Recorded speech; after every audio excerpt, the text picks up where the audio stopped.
Alright guys, how's it going? So I've not made an add-on video in about 4 or 5 days and I'm kinda starting to shake a little bit here. This is called Blender Sculpt Tools and it's available for free. I'll put a link in the description down below. Now, if you've ever used Zbrush and Zspheres, it pretty much replicates the exact same tool. It's a great tool to be honest. So let's quickly jump into Blender and in traditional fashion, we'll delete the default cube.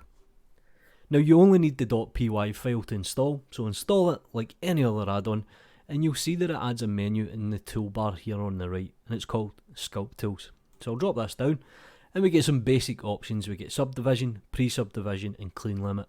Now the default options are the best to be honest and I'll explain these in a second, but the first thing I'm going to do is hit add envelope and you can see immediately it puts me into edit mode.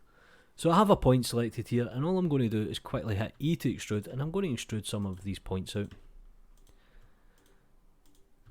And you can see how intuitive it is. Now if you've ever done sculpting on a kind of professional level, you'll understand why this tool is really good. It's great for doing things like tentacles, arms and just getting a basic general shape. So all I'm going to do is quickly extrude these for a second. And I'm going to make a kind of wonky tree. So that was only using the extrude tool. What we can actually do is individually select, we'll call them polygons, and if we're not happy we can scale these, we can move them, we can rotate them, and we can start playing around with the form. So once you've got your basic shape kind of knocked out, you then come back up to sculpting tools and you hit the skin armature button. And check that out, I have a nice clean mesh, excellent for sculpting on.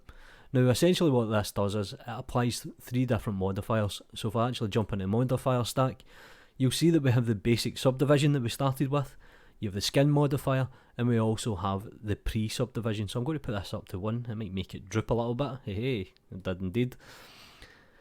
And that is pretty damn cool. Now one of the great benefits about this is create armature in the skin modifier.